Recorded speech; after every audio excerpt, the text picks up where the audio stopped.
so I'm also very excited to speak in English. I've never done this before, so pardon the mistakes ahead of time. So as I was introduced before, my name is Alex. I have 3 sons. My oldest son, Michael, is 8, and he was diagnosed when he was 2.5 on the autistic spectrum. And sometimes I look at my Michael, who for some reason a lot of people in the audience know and have treated, and I think to myself, if he didn't have younger siblings, we could do so much more for him. We could go every afternoon to the different therapies. We do hydrotherapy and a peer group and speech and language clinician. We could do so much more. We could sit on the floor every day and do DIR floor time 8 times a day. We could, we have so many more resources, and we could invest them in him. We could really focus on what would be the best to advance him. I imagine he would be in a private inclusion program. We would get the best assistant for him in the class, and he would be in a different place. And sometimes I look at his younger brothers and I think to myself, if we didn't have a kid with autism, we could do so much more for them. We wouldn't have to prepare and plan every time we have to leave the house and think, is this going to be too noisy for Michael? Is he going to be distressed? Will we have to leave a really loud birthday party in the middle because it's too much for him? We could invite friends more often and not worry about him saying, I just want some peace and quiet. We'd have more resources because we wouldn't have a kid with autism. We could devote them to the other kids. They could go to extracurricular activities. Their extracurricular activities wouldn't be, from when they were born in a baby urine coming to therapy with us. It would be different. We could go on vacations. We could leave the kids and go on vacation. I heard parents do that. And these 2 lines of thoughts will probably never exist. I hope they will never exist, because we will always have a child with autism, and we will always have other siblings. But I find my reality as a parent is often clashing of those 2 streams, where there's actual difficulties in being a regular family, a mother to the other kids, and being a mom who is very much devoted to her son with autism. Sometimes these conflicts are very technical in reality. Israeli HMO approves 3 treatments a week for children on the spectrum, and those can be a very wide variety of treatments. But if you choose to get parent counseling, that would be one of the treatments. So you have to decide what is more important, that my kid goes to therapies that he needs, or that I have a place where I learn to be a better mom for this child and a place for myself. And sometimes these dilemmas aren't so concrete, but they're just in the way of how we think of things. Are we thinking of the child? Are we thinking of the family? Where's our focus point? I think when Michael was first diagnosed, that's our classic autism shot, I think we were very much in the prism of focusing on Michael. We rushed into everything to make sure he has the best treatment, private treatment, as often as possible, 5 treatments a week, the best of the best, DIR, floor time. Everything was invested in him, and the way we were thinking of things was about Michael. All the resources were there. And I kind of became the case manager of that, planning out how we do enough fine motor and gross motor and sensory regulation and social peer work as often as we can, and like my little checklist in my head, and making sure he had everything he needs, and he was making amazing advances. And his team, who are all amazing specialists, were saying, this is the time to work. The more intensely you work, the better the outcome. At this age, the things you can do, you'll never be able to do again. The mind is flexible until age 6. Put everything you can in. And he really did show amazing progress. We had a 1.5 years of very intense work, and we saw the outcome. And I guess after a 1.5 years, I took a step back and thought to myself, so Michael is doing great, but our family, not so much.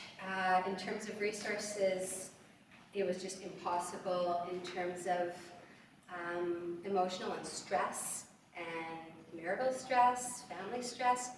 I felt like I just wasn't present. I had another kid at home, a little kid, and even though I was at home with him, I felt like I was never present. I was always busy kind of figuring out things with Michael and coordinating and programming and guiding the assistant and guiding the kindergarten teacher and being the case manager, and I just wasn't there, I wasn't present.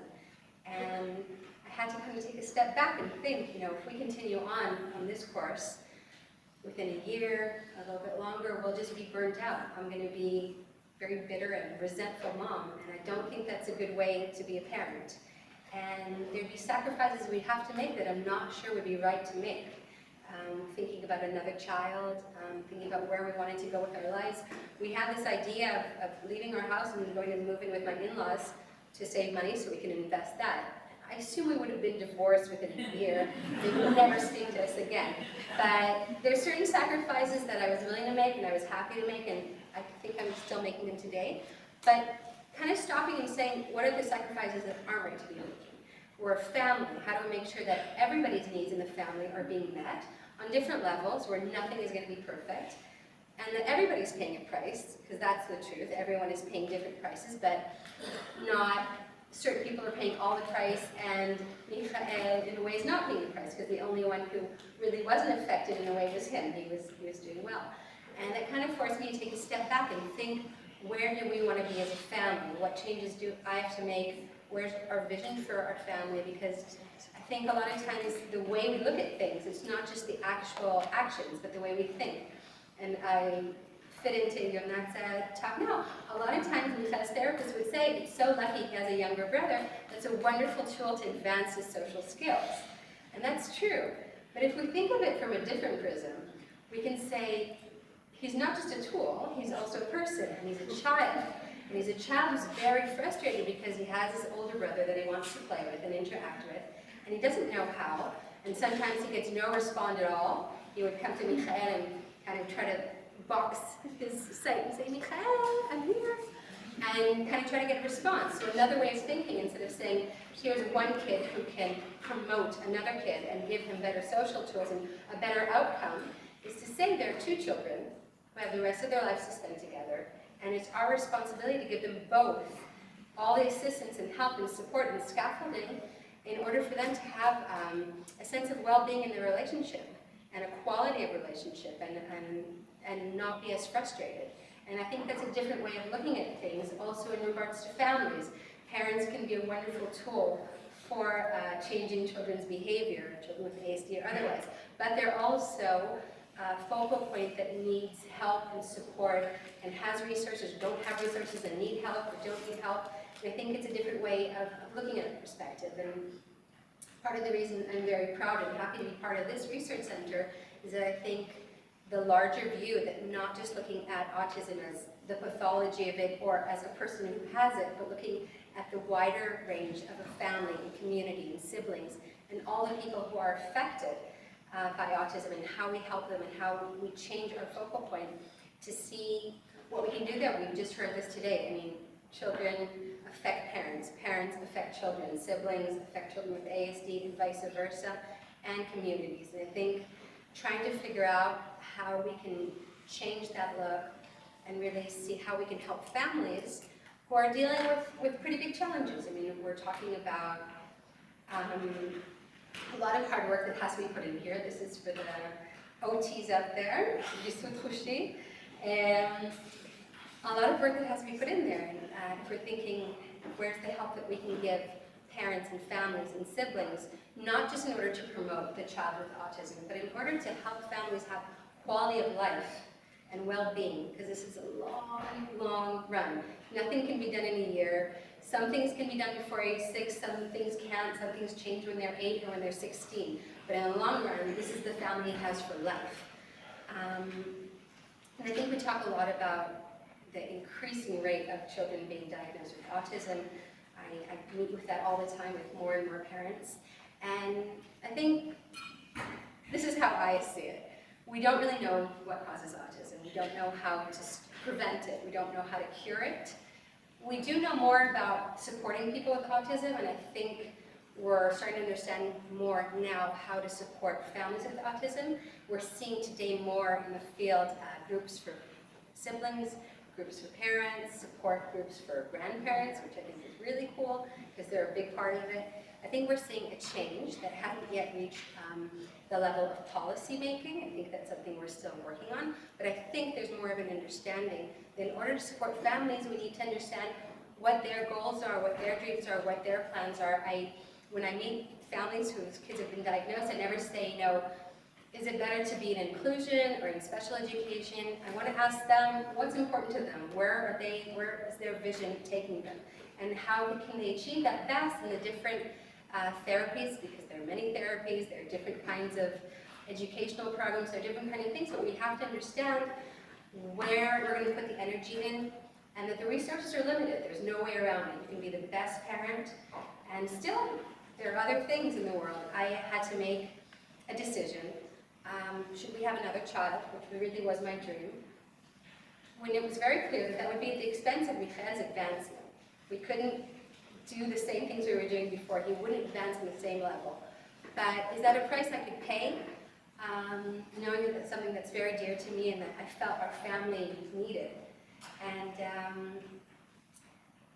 that's the next slide. After, I took a long, hard look at everything, the whole system, what's important to us as a family, where we want to go, where we're headed, and made a difference and made a big change in terms of switching over to a kindergarten with an amazing, amazing staff that could really support our whole family. And it never looked just at Michael or us as tools, but we were a whole family and what was important to us. Only after I finished that process, I discovered I was 6 months pregnant with this guy. And this isn't evidence-based, but I truly believe in all my heart that the reason that happened was that I was able to make space in my heart and change things and understand that nothing would ever be perfect for Michael, and we would all have to pay different prices and find a new balance in the family. And what I hoped and prayed for all of us would be some kind of sense of well-being, quality of life, siblinghood, if that's a word, a sense of being together and being there for each other, and happiness. So we named this baby Gil, which means joy in Hebrew. And I think for the most part, that's where we are. And I think his relationship with his siblings, this is him and Gil staring at an hourglass. One of the things Michael finds most fascinating in the world. And somehow, Gil, who is not on the spectrum, he's been through an others and everything, understands that this is his way of connecting with him. So I think when we're, that feeds into what Yonat is saying, when we let children play together and really say the most important thing is them being together and them enjoying each other, I think that makes a difference. So today I'm willing to say, I'm not going to go to a lot of therapies which I think would be super helpful. I know would be super helpful, but I have to decide and focus each year on where my goals are and what are the one or two things I'm going to choose to do with them so that we have time at home to just be siblings and look at hourglasses rolling by. I don't see any point in this as for basic behavior, but they're together and they're laughing and they're talking and we have some kind of sense of calm. And for me, that was what's more important. When I try to support different families and their choices, I want to hear what's important to them and not make the assumption that only the child's progress is important or being as close to norm as possible, being an inclusion, being a regular child. Every family has what's important to them. I think the professionals, the field, the policy making, they have to support that idea of families in their well-being, in their element, in doing what's right for all of them. We're not sacrificing too much for individuals within a family in order to promote, more typical behavior or typical behavior. That's not a goal for me, I have to say. And I think changing that prism in the way I'm looking at things is really, that's made the difference for me. I hope to kind of pass on that message to other people to look at a family system. We've always heard of that concept, but I think it's really important to be there and to look at everyone and to ask those questions. Where do you need help as a family? Where can we support? What can we teach and take on? As a wonderful example, since Liat is here, who is Michael's OT, to bring the younger child to the therapy with his sibling, but really for the point of them having fun and coming up with some great program that they can take from it at home to enhance their playing abilities and joy from being together. I think that's something that we worked on together, and it's amazing. And that's me. I'm happy to take any questions and Hebrew or English.